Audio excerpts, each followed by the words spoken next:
Hello, everyone. Welcome back to the second part of our session on Pennsylvania justice for journalists in the area. For those of you who were with us yesterday, we had those of you who weren't with us yesterday, we had a wonderful, very stimulating conversation with a whole group of folks led by Attorney General Josh Shapiro. We have a story on it if you'd like to see it on our website, the Crime Report, www.thecrimereport.org. So please feel free to take a look at it and see what the folks said yesterday. We're going to be starting pretty shortly with our panel agenda. Just a reminder that you can see both the bios of our speakers and the agenda itself on our website as well, our special conference page. So I'm going to turn the gavel over to Katti Gray, who's our journalism coordinator for this webinar session. I'll tell you a little bit more about our fall-winter program of webinar briefings and backgrounders for journalists around the country at the end of the program today. But in the meantime, without further ado, let me introduce Katti Gray, who's our journalism coordinator for this session. Katti, over to you. Hi, good afternoon, everybody. Glad to have you here. Y'all have read the bios, you know the guest. We will take y'all in alphabetical order. So that means Dr. Thomas, you are first, then Dr. Weber, and then Ms. Ye, and we will do the questions following. So Dr. Thomas, you're on. Thank you, Katti. I thought I would start by giving a background on incidents of COVID-19 from real data. And unfortunately, the only place I could get real data was from the Florida Department of Corrections. I have none on the Pennsylvania Department of Corrections, but Florida DOC is extremely good because it has about 100,000 inmates. And so it means that it's makes it applicable easy to other correctional units. Of the 100,000 or so inmates, the Department of Corrections in Florida made a concerted effort to test everyone for COVID-19. And their results are about 80, they tested for sure about 85,000 people. Of that 85,000 people, about 17,000 inmates tested positive. This number reflects what we really see in closed environments. For instance, in the USS Roosevelt, you had about 5,000 sailors on board and about 1,200 tested positive. Of those people who tested positive, they also tested the staff.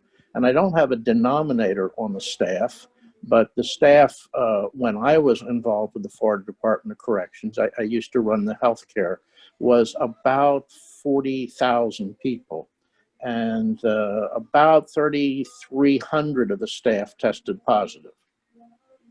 In terms of inmate deaths, of that 18,000 or 17,000 or so that tested positive, most of them were asymptomatic.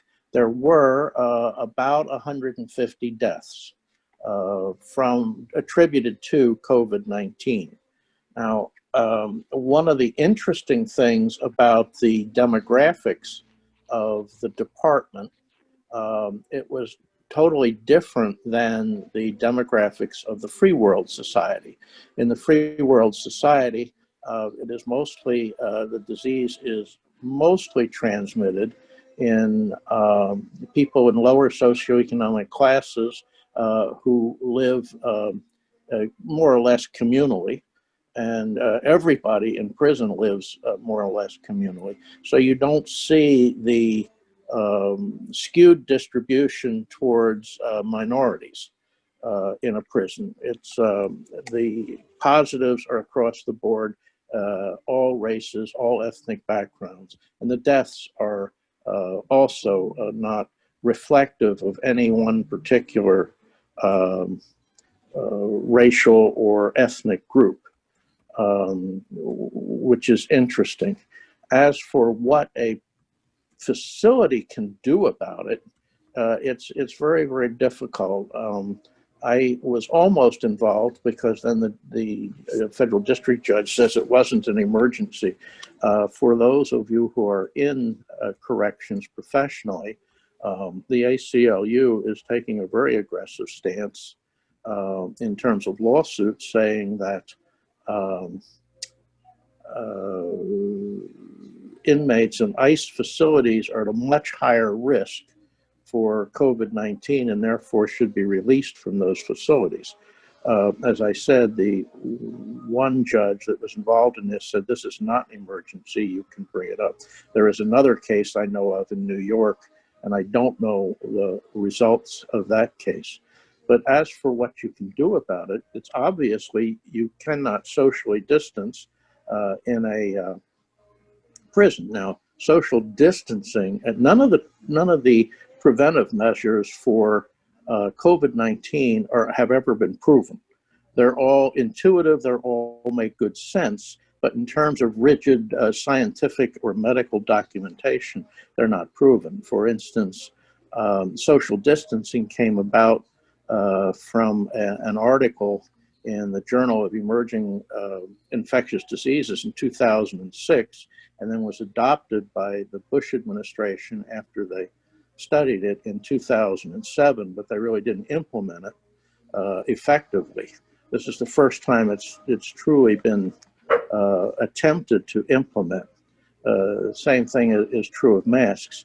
The only mask that actually is truly effective is a properly fitted N95.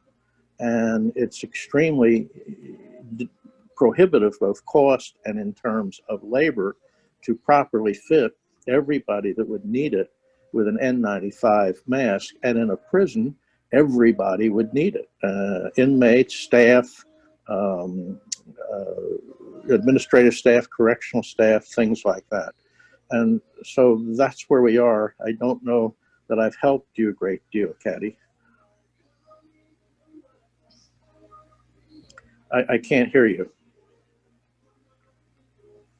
Sorry about that. Yes, you did. Absolutely. I also just put in the chat the Pennsylvania Prison Society's COVID-19 tracker. It's by county. It's done along with the Vera Institute.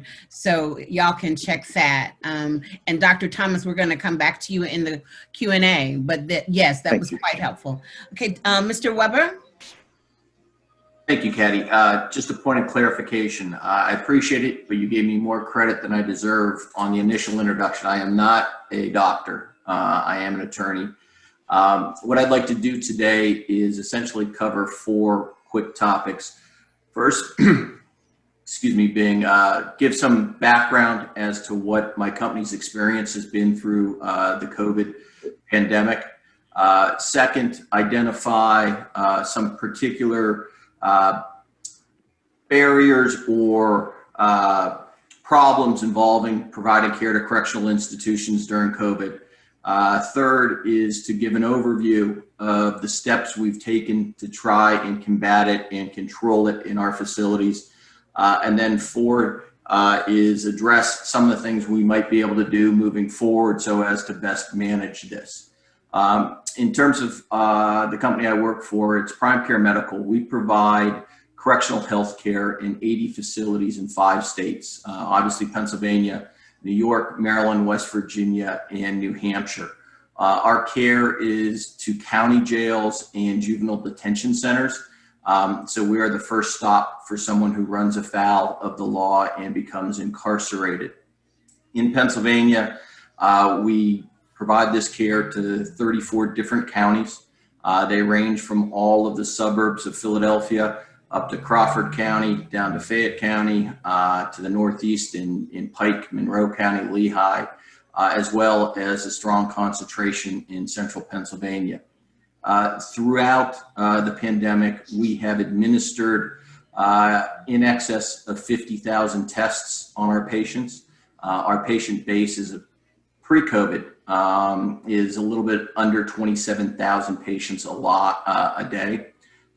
As a result of COVID and some of the measures they took back in the spring, that dipped down, but as I'll discuss later, is creeping back up towards that number. Of those 50,000 tests, we've had in excess of 3,000 positives. We've unfortunately encountered 5 deaths related to COVID, and those would be patients of ours. We're also aware of 3 additional deaths involving correctional officers working in the facility, and we've had scores more hospitalized and placed on ventilators. In terms of some of the difficulties in addressing the pandemic in a correctional health setting, a lot of them are very similar to what we might find in the community. But particularly when you're thinking of a retirement home or somewhere where movement is restricted, I think the most overriding difficulty we've had, and this is one that does go across just correctional as well as communal healthcare, is the lack of clear guidance. As many of you I'm sure appreciate, Pennsylvania is a very diverse state. The mentality and philosophies outside of Philadelphia are much different than you'll find in the northern central part of the state. Given the lack of clear guidance on a national level as to what we should be doing, has created different levels of acceptance of the guidelines that have been proposed by the CDC and World Health Organization. As a healthcare provider, we adhere to the scientific guidance, recognizing, as Dr. Thomas has indicated, it has not been statistically proven, but it's the best information we have as to how to manage this situation. Unfortunately, there has not been buy-in from all communities that those steps are necessary or the appropriate ones to take. And as a result, it results in some fragmented approach to the facilities. As a health entity, we are apolitical, but we work in a political environment. And depending on the political persuasion of the particular jurisdictional area, we will have different viewpoints, acceptance as to how to handle this situation. In our role, we can only serve as advisors as to what steps to be taken. We will often say that since we are a contractor for the county, we are a visitor in their house. The county and the correctional facility controls a significant aspect of the day-to-day operations within their facility, and we have to conform our conduct to that. Where that becomes significant when we're discussing COVID-19 is with issues such as mask wearing. We cannot compel our patients to wear masks. We cannot compel the correctional officers to wear masks. All we can do is mandate that our employees do so and give advice that we believe, based upon the information we have, that is an appropriate step to be taken in order to combat this situation. Another significant problem that we have recognized now is there has been a certain level of complacency adopted as a result of the relatively good job done on what's we'll call the initial wave. However, I don't know if that's ever ended or if we're still in it. But in the spring, when there was so much uncertainty and a perception that was into correctional facilities, when we went the first 3 months or so before the Commonwealth started opening back up, we had a much lower incidence of COVID in the facilities. And unfortunately, that produced in some a perception that there's nothing to fear, that there's no issue with this disease. It's all been overblown, and we can go back to life as we know it. In March, the courts significantly helped the correctional facilities by slowing down the incarceration of individuals, also stopping visitation to the facilities. And I understand that produced a hardship to our patients and their family members because it created an additional barrier to their ability to interact with their loved ones. But from a health safety standpoint, it assisted in us trying to prevent the disease coming from the outside. And in every one of our instances, when we contact trace, we can see that the initial introduction, which should not be surprising, was introduced into the facility from someone on the outside coming in.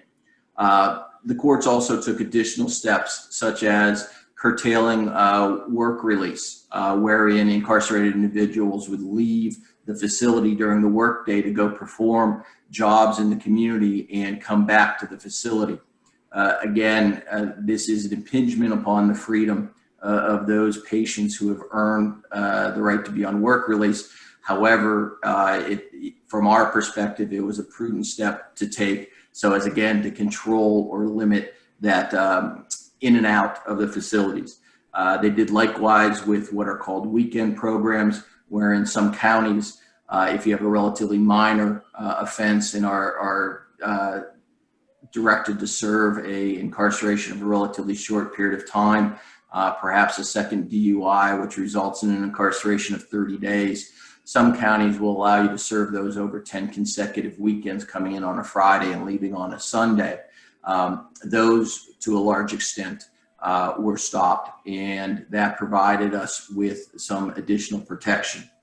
Since large areas of the state did not have significant cases, and we were fortunate in that regard, a lot of those steps that were taken have now been reversed, and we're back to what in correctional we'll call is business as usual.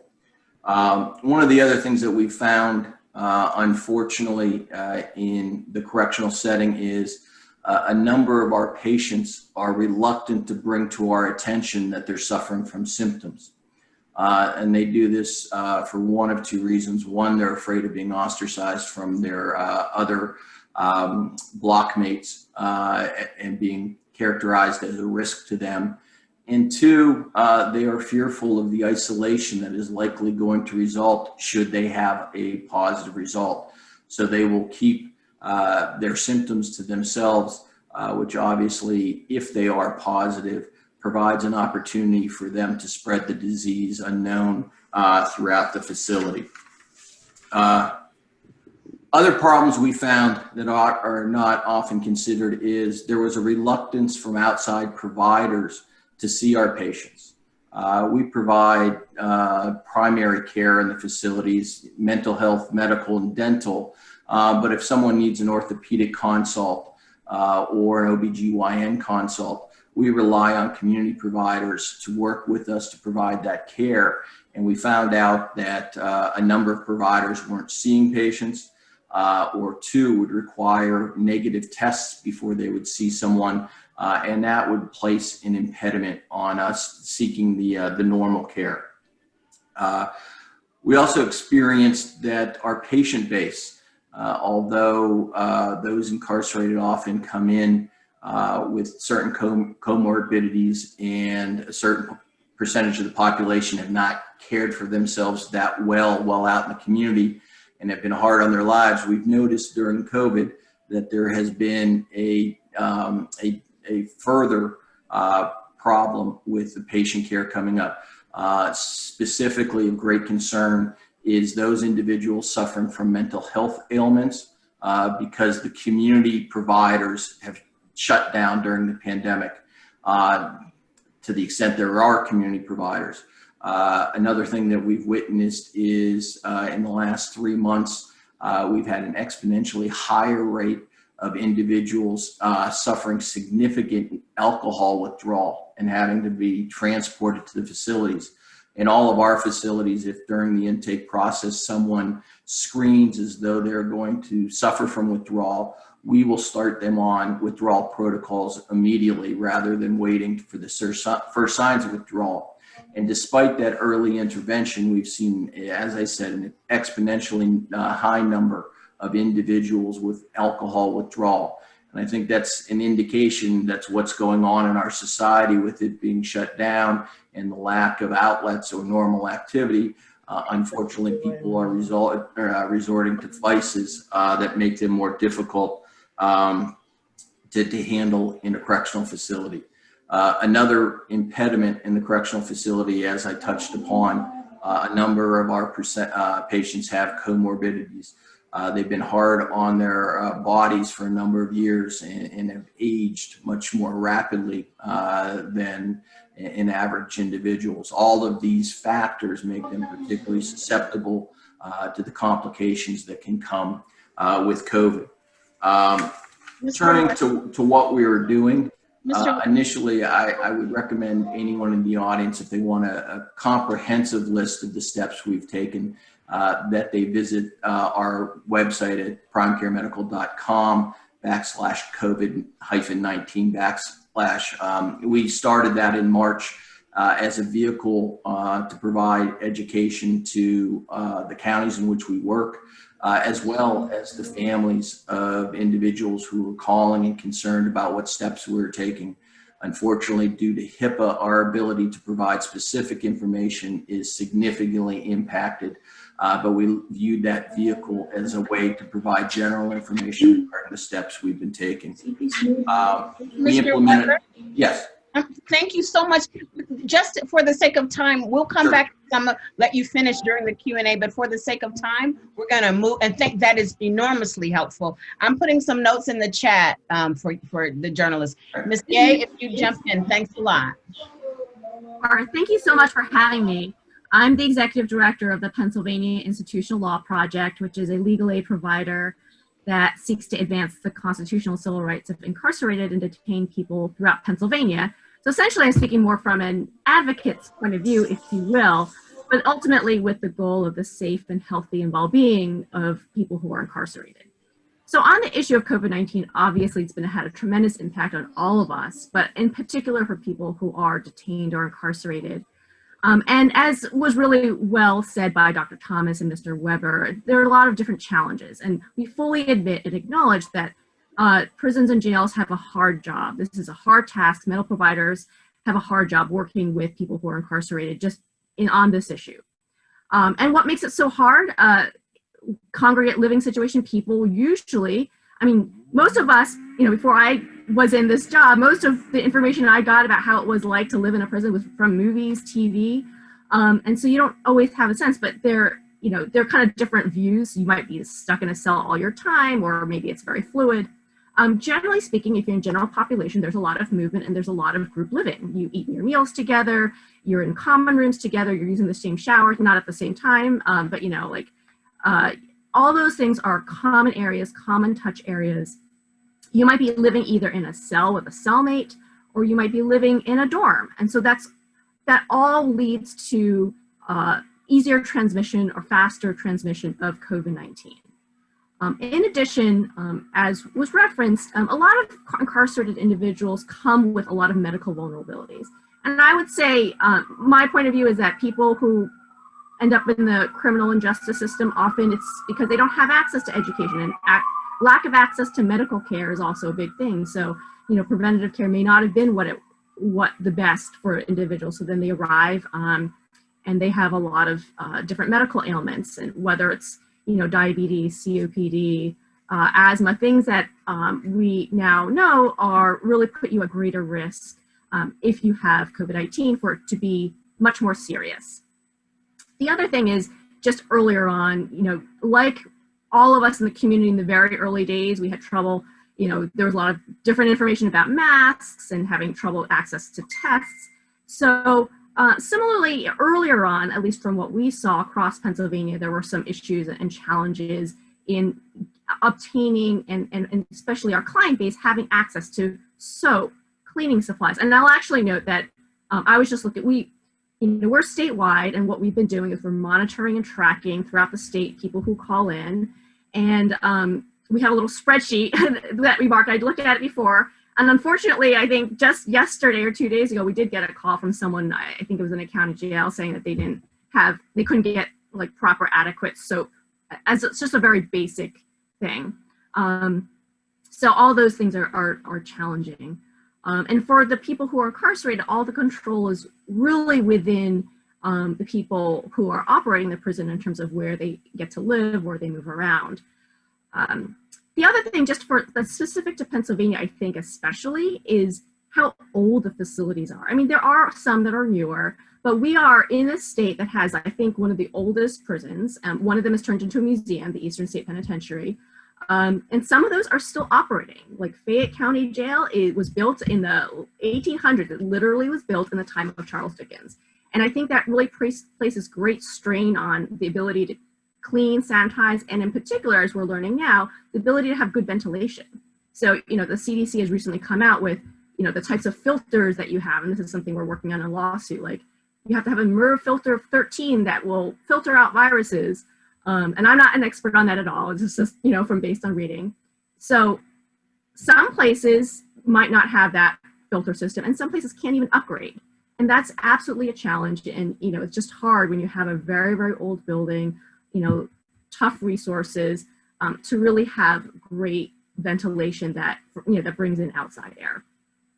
The other thing I think that Dr. Thomas had noted was there's a lot of asymptomatic transmission. So just to let you know, I have an outline that I posted, which has some, you can go to citations. And earlier on, there were a number of prisons that did mass testing, like Montgomery County, George W. Hill, Philadelphia. I think Dauphin County has now done some.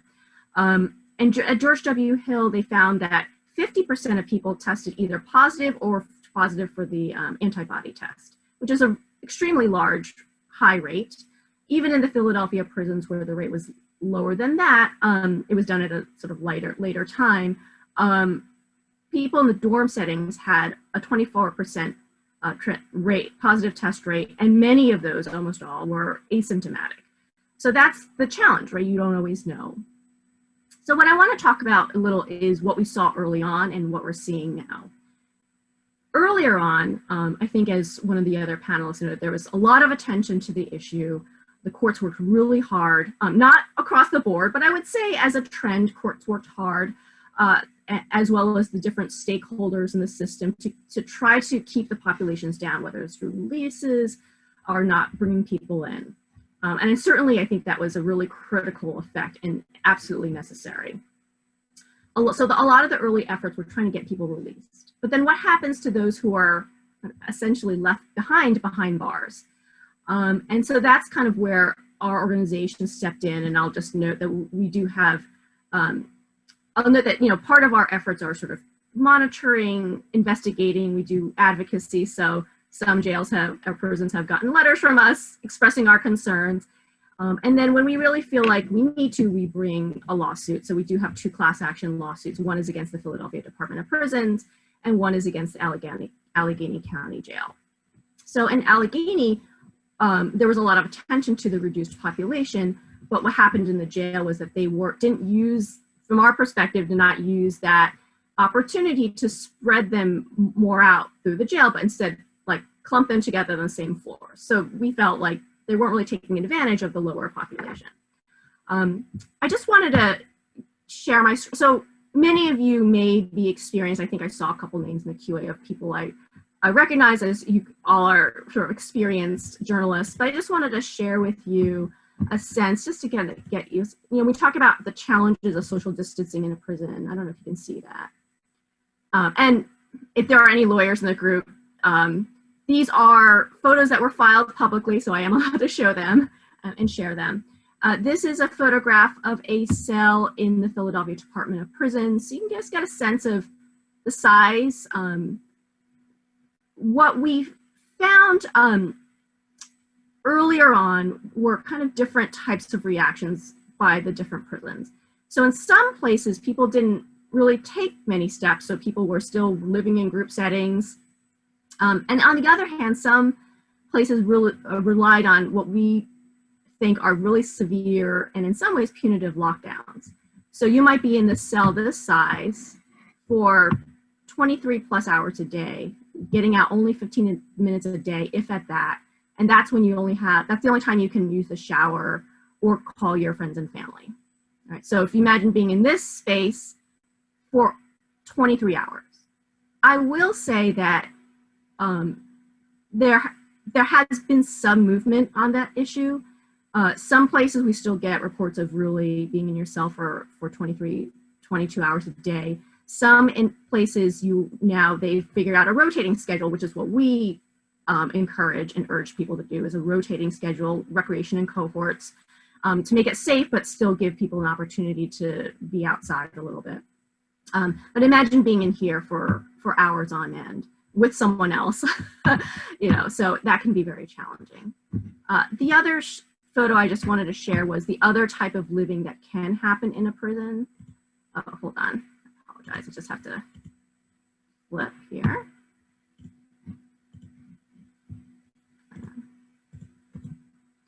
And this is another type of living for people who are incarcerated. This is also the Philadelphia Department of Prisons. And this is one style of like dorm living, if you will. So you can see there's a little bit of privacy with these semi-walls. Now, I've also seen prisons where there are no walls at all. It's just like a huge space with, 30 bunks, completely open air. But even with these walls, you can see how without good circulation and ventilation, that could be really a challenge. It's stressful for the people living there, and it's a challenge for the people who are the administrators. So as I mentioned earlier on, we are very concerned about the different conditions. We did write a letter along with the ACLU and FAM to all county jails, the Department of Corrections, the Immigration Detention Centers, and the federal prisons, just urging people to use science-based tactics. For example, acknowledging social distancing, just things along those lines, making sure that people have access to soap and sanitation. And I will say that I did have conversations with 2 county wardens who did take it very seriously. I was very appreciative that we could kind of have a dialogue. Not everyone responded to the letter, and I certainly think that we've seen a variation in effectiveness and responses across the state. So one challenge is if you are in lockdown conditions, that's extremely challenging on people's physical and mental health. No doubt about it. I had one client called, I represented him on a medical issue, and he didn't, at least as far as I know, had not been diagnosed with a mental illness, wasn't categorized as someone with serious mental illness, but talked to me about how it was just so difficult and how his mental health was really strained, how he had thoughts of self-harm, being in the cell for hours on end without any contact with other people. So, those kinds of conditions really, for short term, we understand why a prison to a certain extent would use that. But, once you go beyond a certain time, you really, for people's well-being, we really urge facilities to look at their administrative methods to see how they can provide recreation, outdoor recreation, the ability to have exercise in order to help people's physical and mental health. So, the Department of Corrections, that's the Pennsylvania state system. They did end up providing as a policy free phone calls and free video calls. We thought that was a good move because normally visits are people that was cut off, and we understand why. But we want to try to make sure you do everything you can to ensure that people's mental health and physical health are maintained. The other thing that we saw were, just because of the different logistical issues, we saw some people just, we had someone who wasn't getting their religious accommodation diet because I guess they were in their cells and they were getting bag lunches. So as a result, he couldn't eat for days on end. That did end up getting resolved. I think in that case, it was really just, the challenges of that type of system. We had another individual that we assisted in terms of being able to take his medication at different hours during Ramadan because, just everything was changed a little bit because of the coronavirus and COVID, the operational issues. Well, you might not be surprised, but one complaint we got a lot was just food. But as I said, unfortunately, you don't have a constitutional right to good, delicious food. You do have a constitutional right to nutritious food. So we are very concerned not only on the COVID-19 the disease itself, as well as the corollary issues that evolve when prisons are trying to address it. And I think one thing that is really critical as we move forward, looking to make sure that as prisons and jails work, that they make sure that people are able to maintain hygiene, keep clean spaces, have access to medical services, not just for COVID-19, but for their regular ongoing conditions. What we saw were a lot of people whose regular preventative care was delayed or stopped, which can be really devastating because we know that prevention is vital in medical care issues. So I had a client who is supposed to get these like CAT scans every 6 months. It was, he was supposed to get it during the time of COVID-19 and he was very worried, he was in a lot of pain. And that's something that we certainly want them to be able to get prompt medical attention to. We want to make sure people have access to the courts and be able to talk to their attorneys, have the ability to observe their religion, have access to recreation and exercise, and make sure that they can have contact with their families throughout. One thing I think is vital in terms of what prisons can do moving forward is testing. So earlier on, it was just making sure people got tested if they had any symptom, not just a fever. So we had a lot of complaints of people saying, this is a little bit flip of what was said before, is we had a lot of people who complained that people were feeling sick, had chills, or had lost a sense of the taste or smell, but didn't have a fever, and then couldn't get tested. Or their cellmate had those symptoms, and they were terrified that that person had COVID and they were gonna get it. And so testing promptly upon whatever symptoms we think is really important. But also, we encourage and urge regular, broader testing, mass testing. And the CDC did do a study, it was a Louisiana prison, that did regular broad testing, which really seemed to be able to identify and cut off the transmission rates as a very powerful tool. And we acknowledge that logistically, financially, that could be a challenge, but I think now that tests are more available, I think the cost has gone down. We think that's one viable way of addressing this issue. And the last thing I just wanted to say was transparency. I think it's incredibly important. We really appreciate that, for example, the Department of Corrections has like a dashboard, and many thanks to the Pennsylvania Prison Society, I know, who's really touted transparency as well. We think that's really important. On the contract, and in contrast, I think some counties have been less forthcoming, if you will. So we really encourage transparency. And I think that's where you all as journalists really play such a vital role in this. People who live behind bars, often it's an invisible life. Unless you have a family member, unless you yourself were incarcerated, it's really hard to know what it's like to live in those conditions. And so the only way, our goal as an organization is to really bring out the voices of those who are incarcerated, along with, of course, making sure that their constitutional rights are met. And we think that, the news and media can really be really important, because I think the public has a right to know, especially on the issue of COVID-19 in prisons and jails.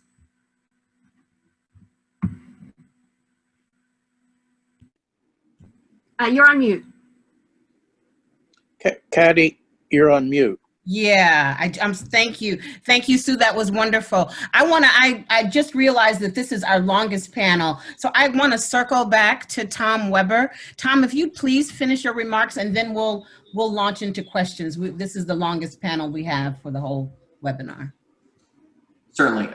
There are a couple things that Sue brought up that I think are excellent points that I think can be beneficial to show how things have progressed, and one of them is the testing.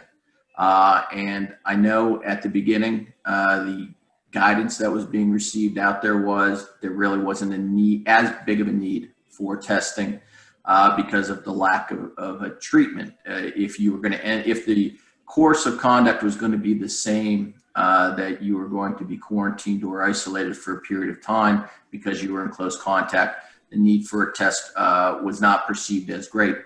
The thinking on that has changed, and we are now conducting many more tests than we did in March or April. Some of the facilities that Mr. identified, Montgomery, we've done mass testing there 3 or 4 times. We've done it in Dauphin County 4 times, done it in York County. So the testing is becoming more prevalent. It's not that there was a reluctance to do it. It was more, it wasn't recommended. So once that changed, we have advocated to our clients that we implement more testing. Some of them accept that. There is a cost. The costs, as far as I know, have not gone down. They've actually gone up, though there are more tests available, but the reliability, some of the cheaper tests, the reliability raises a concern. And the client of yours that has a concern for a CAT scan, that's one of the issues, like I mentioned earlier, where there's outside consultants that are reluctant to see individuals, and that's a problem that we face, and people in the community face it as well as having those regular follow-ups. But getting back to some of the things that we've done, we developed a pandemic policy after H1N1 in 2009, and we implemented that in February. And that rolled out a whole number of steps that we took, some of those that are very recognizable, taking the temperature of everyone as they come into the facility, not just new patient intakes, but also for the security staff and our staff. Masks. We advise the wearing of masks very early on, and advocate that all of our staff, we mandate all of our staff to wear them when they're in the facility. And we highly recommend all security to wear them while in the facility, and that all patients do so whenever they are out of their cells. We did implement a quarantine procedure for new intakes to try and control the infiltration in the facility. And I will acknowledge at the beginning of that, there was not an appreciation as early as maybe it should have been as to the importance of the out of cell time. We did take advantage of the extra space that was given so that we could spread people out and that we could have quarantine units and have them remain the same. But relatively early on, we recognized the importance for the mental health and physical standpoint that there be time out of their cell, and did exactly what Ms. Ye had recommended. We did cohorting, getting small groups out, the same group at the same time so that we're not intermingling, and allowing them time either out in the yard or out in the rec area of their block so that they could have that. We made recommendations that correctional officers stay on the same assignment all the time, because what we saw is when people move around, that can then become a super spreader and you have issues. We did the same with our patient workers. In a number of facilities at the beginning of the pandemic where we're seeing outbreaks, it could be traced back to a patient worker. And if you would then quarantine all your workers, your kitchen would be understaffed. So we made recommendations. Let's divide those out. If there is a positive, we do isolate. We also provide additional, more frequent temperature checks and symptoms. We decentralized our healthcare delivery system. As some of you may know, in most facilities, there's a medical department, and then there's a time for individuals to come down to medical and be seen. We have implemented that instead of bringing all patients down to us and increasing movement, that our staff would go out on the blocks and see the individuals out there. Again, it was done in an effort to reduce movement and exposure. I will tell you it has raised some HIPAA concerns from individuals because they don't have the privacy that they may in the medical unit, and we've had to work around that. As mentioned, testing, if anyone is symptomatic now, we test them. If the facility wants system-wide testing, we will do that. We've started implementing testing on the way in. We'll also use rapid tests to try and see antibody, because if the individual has antibody, the best information that we have available to us now is they're not going to catch it again, and therefore they can bypass that quarantine so that they are not in that situation. We've also provided education The mental health component is one that greatly concerns us. On our website, you should see at least the first three. I think it's missing a couple of the more recent mental health notices that we gave out once we got permission from our facilities. Our behavioral health group prepared them for dissemination to all of the inmates to try and provide them with reassurance of what was going on. We certainly recognize the anxiety this has produced on most of the society as a whole. But if you're an incarcerated individual and you don't have free access to your family, you don't know if they're ill, they don't know if you were ill. So we took some steps there. Also have continued to educate the facilities as to the importance of the frequent cleanings. If someone leaves the facility, we've implemented protocols. When they come back, they're to take a shower, they're to get a new set of clothes and a new mask. And hopefully they are transported, whether it be to court or an outside consult, on their own. And we've held a lot of meetings, daily phone calls with our facilities to try and continue to urge them to follow the best practices as they develop over time. Things we can do moving forward, it goes back to that overreaching concern or difficulty we have, and that is taking this matter seriously. Unless you believe in the herd mentality, this is not going to go away anytime soon unless we take affirmative action. And we want individuals to recognize that they have to take steps to protect themselves. I personally believe coming out early on and saying my mask protects you and your mask protects me was a mistake, because we have an ever growing divisive community and at times obviously very selfish. So we're running individuals who, well, I'm not going to wear my mask to protect you. I think we need to go back and explore the alternatives to incarceration, keep the population down as much as we can. Unfortunately, some individuals commit acts that they are going to end up in a facility, but if it's marginal, let's look at the alternatives like home arrest to try and mitigate this.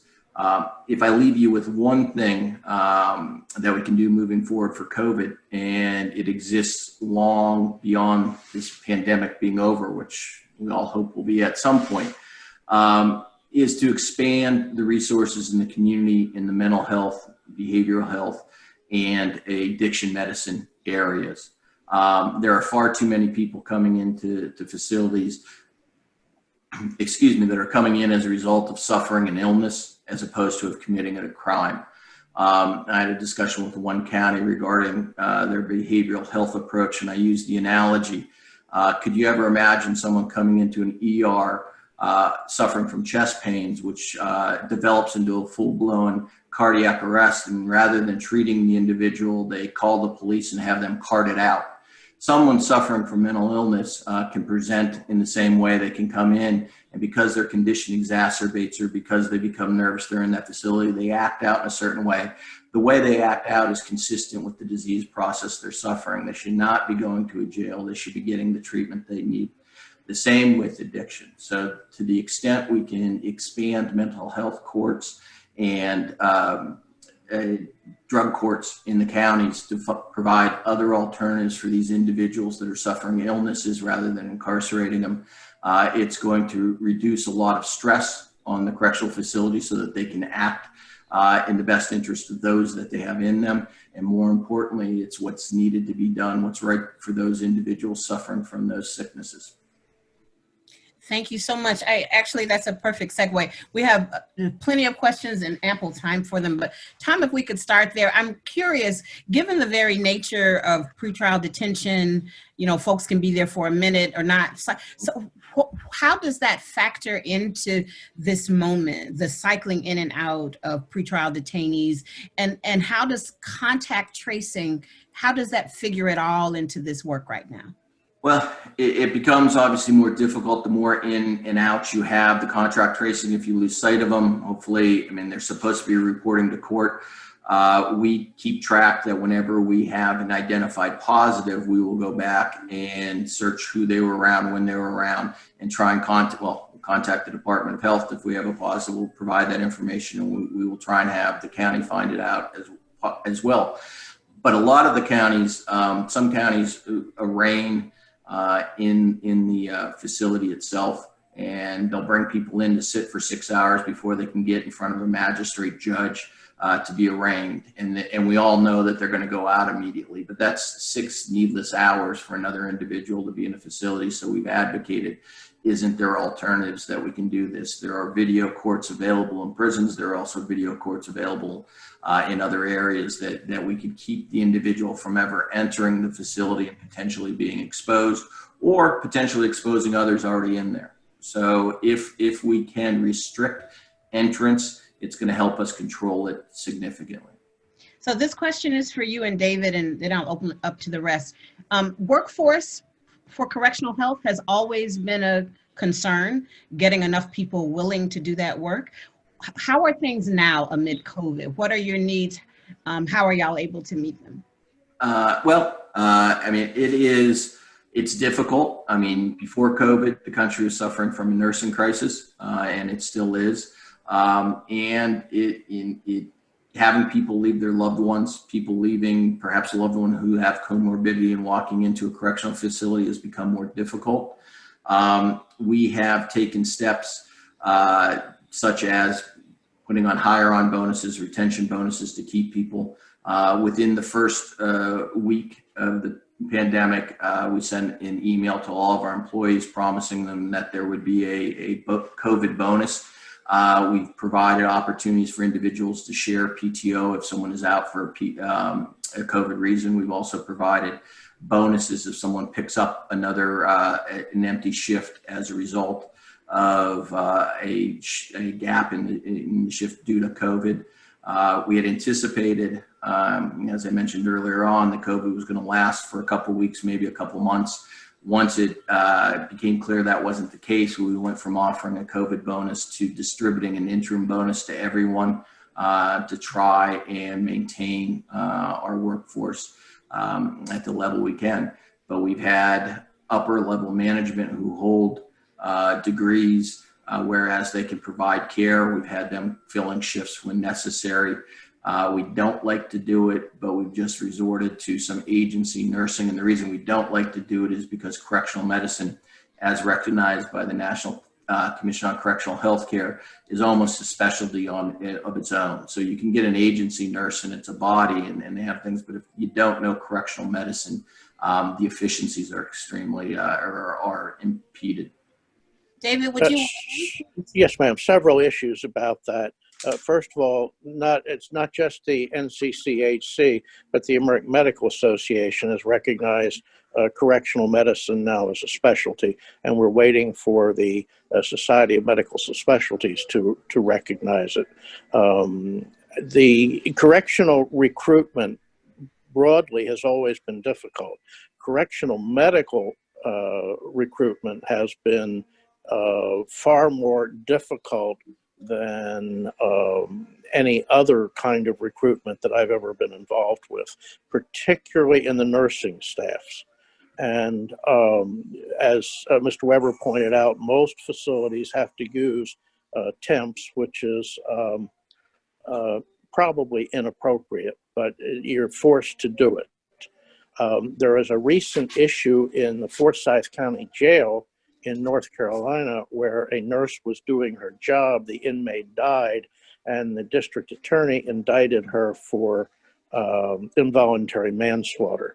And that put a very, very chilling effect on recruitment for anybody in that southeastern area of the state and the country. Several things that we have to mention, though, in terms of what Ms. Ye and Mr. Weber said. There is only really one, at this point in time, there's only really one test that's accurate, and that's a preliminary chain reaction or a PCR test. There are immunological. David, you're freezing. Oh. All right. Let me try to get him. So this is what we'll do while we try to unfreeze that. Let's do the questions. The first one is from Josh Vaughn from. But All right, David, you were freezing just a little. If you need to dial in, I sent in the dial-in info this morning, but you froze up. Sorry, that's an issue of age. As I don't know how much you heard, but the reagents were not available for my daughter in Oregon. So Universal. Can you start the reagent, that part of it, that whole thing over? Sure. The only accurate test to date is a polymerase chain reaction, or PCR test, from the nasal swab. There are other tests available, but they don't have the reliability or the accuracy that the PCR test has. My daughter is an ICU doctor in Medford, Oregon. She was, because of her duties, she was exposed to COVID-19 fairly heavily. She could not get the test, the PCR test, because the reagents weren't available. So even though universal testing sounds like a great idea, in some areas of the country, you simply can't get tested because of the logistics. Now, it turns out she did not develop COVID-19, but you know, that was worrisome. Also, there is a great journal article from Israel which had a strong lockdown program where their incidence of suicide ideation and actual suicide escalated tremendously due to COVID-19. So among the workforce, among who? Among the workforce or who? Among the citizens. This was not in corrections. This was in the general citizens of Israel. So, you know, we need to pay attention. And Madrid versus Gomez, that case told us we need very much to pay attention when we lock people down. Thank you so much. We're going to jump into the questions. This is from Josh Vaughn from the Appeal. This is for Mr. Weber. You mentioned you had 5 deaths from COVID in facilities where your company operates. To clarify, were those 5 deaths in county and juvenile facilities in Pennsylvania? If so, where? 3 of the 5 were in county facilities in Pennsylvania. Fortunately, we've had none in detention centers, and I don't feel comfortable identifying where, but Department of Health would have that information. Okay. This also is for you. It's from Joseph Jafari from the Spotlight, Pennsylvania. You said people don't come forward often because of fear of isolation. Joseph says he's reported some inmates who say the opposite, that they don't come forward because they've been denied tests. He's heard of that in several county jails. Would you talk about that, and also whether there's any prospect in this moment of waiving the copay requirement for inmates? As to the first, and I believe I touched upon this briefly with Ms. Ye, that denial of tests was historic. It is not occurring anymore. And as Dr. Thomas identifies, the test we are using is the PCR. But it was not advised to test everyone that may have contracted it. And we followed that advice. What we did was implement, if there was a concern, we were prescribing vitamin D, vitamin C, and a baby aspirin, because research was showing that if someone has COVID, they can have clotting issues moving forward. So we did that prophylactically to try and address it. Now, if someone comes forward and indicates that they're symptomatic, they are receiving a test. As well as in some facilities just receiving mass testing. As for the copay, we do not charge any of our patients anything for the care rendered. That is a county by county determination as to what they're going to do. Okay, thank you. This next question is from Janine Weissman, who is actually a Rhode Island-based freelancer, but she works nationally. Her work is national, and her question is this. And I guess this would be for you, Sue, and well, for whoever has the answer.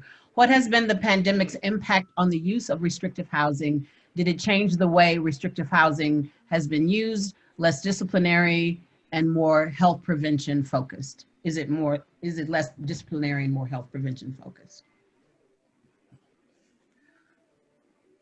So, I mean, wait, ahead. I have a. Go ahead, Sue. Go ahead. So I was going to say, I don't actually know from an operational standpoint whether the prisons are using it differently, but I'll say from the perspective of people who are incarcerated, they feel a little bit like, you know, that the conditions they're living in are kind of like how being in the hole is like, because they're in this unit where they have to be there for 23 plus hours a day. As I noted, some institutions have now given people a little bit more out of cell time. Like I talked to someone yesterday who reported that they now get an hour and a half twice a day, and he was thrilled with that. It's still actually a lot of time in your cell, but compared to 15 minutes, he thought that was a great improvement.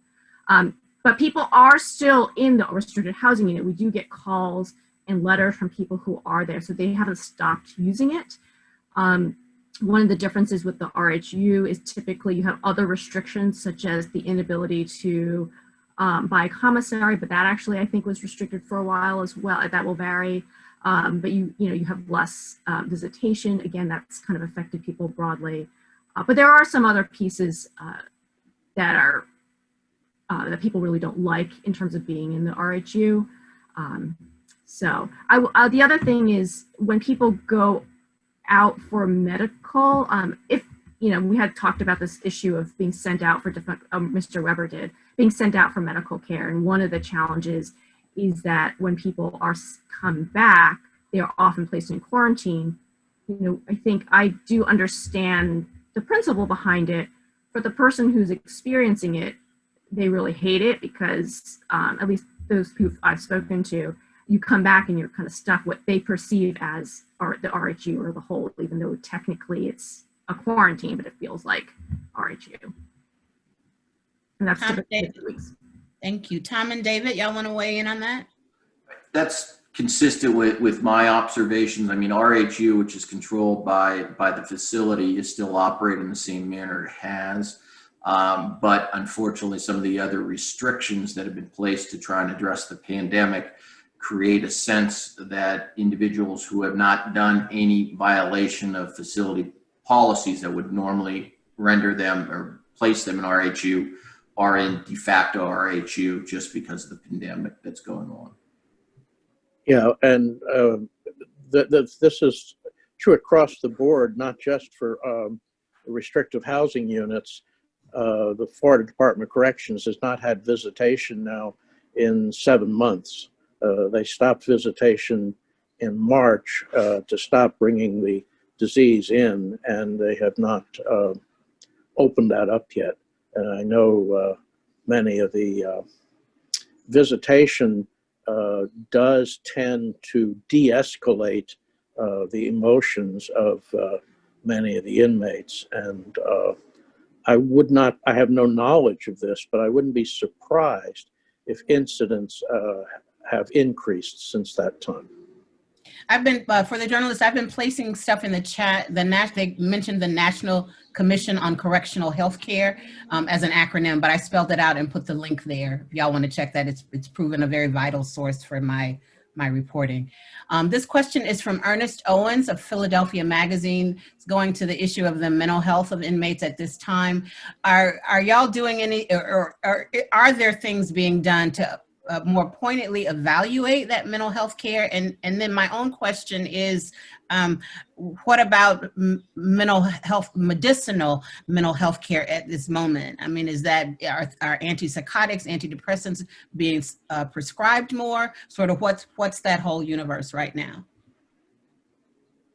From our perspective, I don't know. I mean, we have a heightened concern or scrutiny as to the anxiety that's being produced by this. In terms of our screening tools and utilization of the mental health stability rating score and all that, we continue to do that. We are sending our mental health professionals, behavioral health professionals out on the units more often to check on everyone in the facility, whereas they would typically only check those who have triggered or flagged for a mental health concern or are being followed for psychotropic medications. Now we go out on the units, particularly those that have quarantine, to make sure, to provide an opportunity, provide education that if someone has a concern to come forward As I mentioned, we distributed those newsletters to all the patients to provide them with some comfort and also to reiterate their ability to seek help. In terms of the psychotropic medications, I mean, most of our facilities, our patients, it's 30 to 40% that are on some form of psychotropic medication. I candidly have not looked at the data over the last 8-9 months to see if that's been spiking or not. Are supplies of medicines adequate? Yeah, I mean, other than, you know, if we initiate someone on some of the HIV medications, some of the things that are more difficult to get a hold of, but we have, fortunately, from our employee standpoint, have not encountered a significant PPE shortage problem or medication problem. We utilize 3 different national pharmacies that deal with correctional medicine, and although we're contracted with them for a particular facility or the other, we have agreements with them that if we're falling short of something, we reach out to the other ones. We also have local backup pharmacies in every community we have, so that there are resources to obtain the medications, and we have not encountered a significant problem that or any problem that's made it to my level. Sue? Yeah. Oh, I was just going to say, so we did, advocate on behalf of one individual who was not getting proper psychological or psychiatric treatment that he previously had been getting. It just was stopped. We think it's because of the challenges with COVID-19, but it was pretty dire. He began to hear voices, things along those lines. I don't know if that was him or a system-wide thing, whether he slipped through or whatnot, but it was very concerning for us.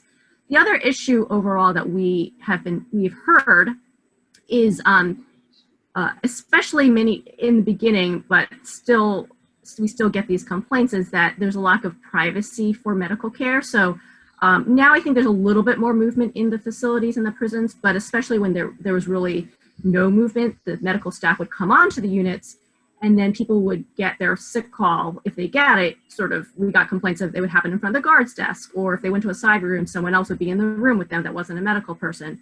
And especially for mental health visits, sometimes they would have to talk through the cell or that type of thing. So that, of course, decreased the efficacy of those types of visits. And that, that's of course very concerning, because that, we want to try to do everything we can to ensure that we are providing the best mental health treatment for people. I mean, that's from our position, that's what we ask. But that puts the providers in a catch-22. You try and reduce movement, but when you do that, you send your medical staff to the individual, and then it's very, very difficult to provide the same kind of environment that you have in a medical unit. And so Mr. Weber alluded to that earlier. He's getting some complaints about HIPAA. And yes, there are some issues with disclosure when you do that, but that's an area where this disease has created a situation where it's virtually impossible to address safely. I do know that in the Florida Department of Corrections, the mental health requests for access have increased and have been met. I can't tell you about the psychotherapeutic modalities, whether they have the psychopharmacologic modalities have increased or not. I simply don't know.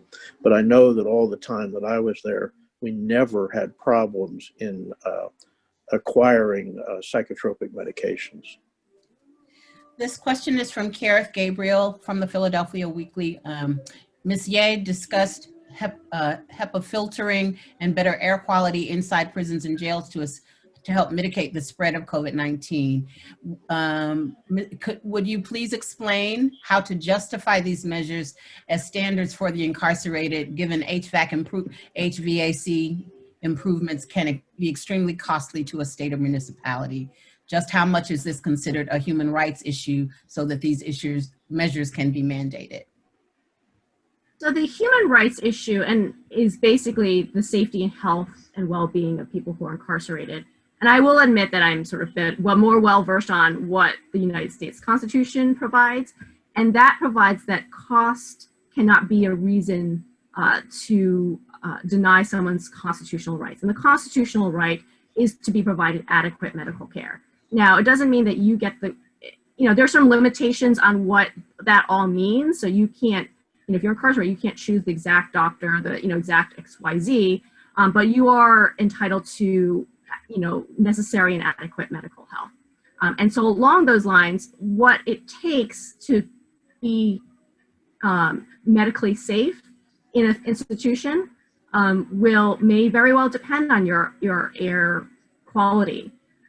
So what the Constitution doesn't say you have to have MERV filter of 13. What it provides are these general contexts, and then what the courts look at and what advocates look at is the overall, what we call the totality of the circumstances. But certainly when you look at overall conditions, and we've litigated these, when you look at overall, what are the different factors that contribute to inhumane conditions? So that the HVAC system might be one portion of it. And so certainly some federal courts have deemed temperature, like if there's temperature that's extremely high, I think the cases, from Texas, if the temperatures are consistently high, the prisons do have some responsibility to take reasonable steps. What those steps might vary. So might not be you have to install an air conditioning system, or here it might not be that you have to install a particular HVAC system, but then what are your other reasonable steps? Does it mean that you have to keep the population down? Does it mean that you have to try to find other locations for these particular individuals? What is reasonable? But ultimately, cost is not a defense to the Constitution. Now, practically speaking, we do understand that can affect things. And ultimately, when we bring these cases at the very end, we often settle them. So we are working to try to find some solutions, because ultimately what we really want is for the individuals to be protected in the best way possible. That's the human right. The human right to be treated safely and humanely while you're incarcerated. Okay. This next question is also from Joseph Jafari from Spotlight, PA. And it is, where does the responsibility for COVID containment rest? What is the balance between the private healthcare provider and corrections, the institutions? And Tom, if you want to couch that even nationally, not just in terms of Pennsylvania and David and all of y'all. So where does the responsibility lie? And legally, perhaps, medically. Well, I think we are stepping in the shoes of the jurisdiction in which we're providing the services. It's upon the governmental entity that is required to meet those constitutional requirements as set forth by Ms. Ye. We take over the medical stand, but security obviously has a equal role. So it has to be a collaborative approach. It can't work if we only have our staff masked and no one else is. So what we've done from the beginning of this, as I mentioned earlier, and some of the steps we've taken, a big part of it is the education to our clients so that we're on the same page as what needs to be done. We have the benefit of being in a number of facilities. So unfortunately, we've learned some lessons where there's been outbreaks, but we take that information to the others. Currently, what we've seen is when there's been a reoccurrence, it's where there's been a relaxation in the mask wearing. So when someone comes and tells us, hey, can we now get rid of these masks? We tell them we can't control your unionized COs as to what they're going to do, but we can tell you we're not getting rid of our masks. And we can tell you in other facilities that they've done this is what has happened. But there's no way individually either us or the facility can adequately address this. It has to be collaborative. I think Tom expressed that very well. It sounds like your questioner is wanting to point a finger at responsibility. While medical services are constitutionally required, and one of the very few constitutionally required services in a correctional system, corrections is not built around medical services. Unlike hospitals, any other place a physician or nurse works is designed for a physician or nurse working. Corrections is not designed that way at all. It is designed for the custody and control of inmates and detainees. And traditionally, it's only been since Estelle versus Gamble in 1975 that medical care has been integrated into corrections. But the bottom line is the correctional staff runs the system. And you can advise all you want, but the correctional staff runs the system. Okay, we have a few minutes left. I'm gonna, Joseph Vaughn has another question. I'm gonna tweak it just a tad, but we're gonna do Joseph's question, and then each of you as sort of a sign off. You've already laid out some very pointed areas of coverage for journalists. If you wanna add anything else about stories that you think need to be covered better, refined. So I'm sorry, Josh Vaughn, his question is, are there benefits that could create better healthcare in prisons and jails by expanding Medicaid access to incarcerated people? And I'm aware that Medicaid access varies in facility and outside facility. So if y'all would sort of explain those variations and address that question and give us your parting thought. From a Pennsylvania standpoint, it would be beneficial to the governmental entity charged with the constitutional obligation to provide the health care. In Pennsylvania, as it is now, if you're outpatient, you're going to get the Medicaid rate. If you go inpatient, you're going to get the providers are limited in charging the Medicare rate.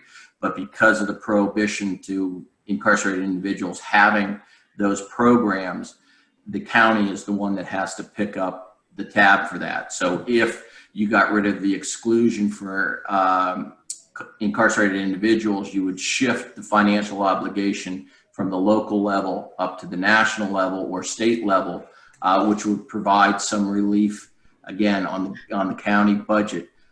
It would not significantly or at all impact the level or quality of care that is provided. And indeed, in the South, in the southern states, and mostly the southeastern United States, Medicaid services are extremely limited. And in fact, poor males have a hard time accessing Medicaid services in most of the southern states. They're designed for females and pregnant ladies and things like that. I agree with Tom. All it does is shift the burden. I don't think it would improve the care. I don't think it would disparage the care any, but I don't think it would improve it at all. It would just shift the burden of cost. Yeah, I don't actually know the exact answer on the Medicaid issue, but I will note that previously, even within the Pennsylvania Department of Corrections, there used to be many different medical care providers throughout the system.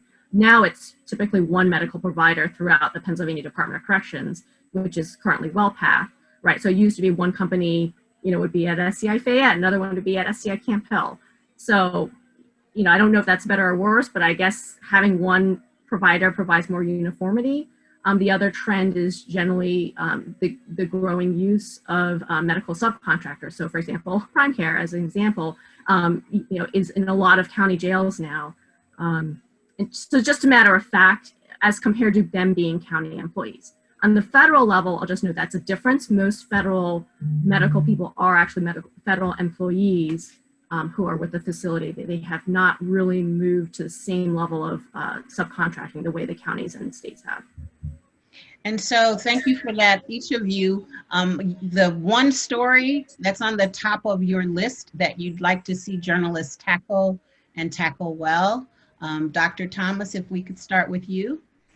Forsyth County, North Carolina, where a nurse was doing her job, did her job very well. I reviewed the videos on it, and because of unknown reasons, she was indicted for involuntary manslaughter, and it has certainly had a chilling effect on recruitment and it is, in my opinion, an extreme abuse of prosecutorial discretion.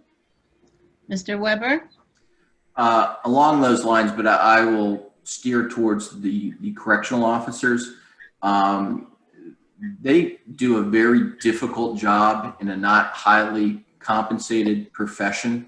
And these individuals, Katti, you had mentioned that, how do we get nurses to come in? The same rings true to the correctional officers, because the facility can't be safe if there isn't adequate security in there.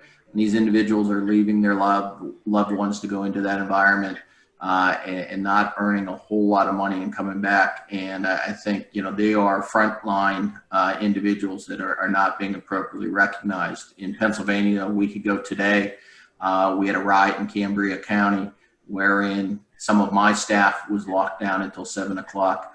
I'm sure the audience can appreciate if that was happening to one of your loved ones, those COs who left in the morning to go to work and are making, again, not highly compensated, and loved ones at home are wondering about their safety. So I think that's an area that is often overlooked in terms of the hard work they're doing. Ms. Ye? Overall, stories and coverage that really elevate and highlight the voices of and experience of people who are incarcerated. A number of them are pre-trial, which means they haven't been convicted. But even for those who have a criminal conviction, perhaps there is something that they did that just shouldn't define them as a human overall. I think I've been doing this work for 14 years or so, and I've developed some really excellent relationships and really valued being able to represent and advocate for people who are incarcerated. So bringing those experiences, those voices, because otherwise it's hidden. And that way overall, we as a community can do what we can to make things better. Thank you. This has been an excellent panel. I really appreciate it. We really, really appreciate it. Y'all taking time to prepare for this and bring all of it. It was really rich. So thanks a lot. And I'll hand it over to you, Steve.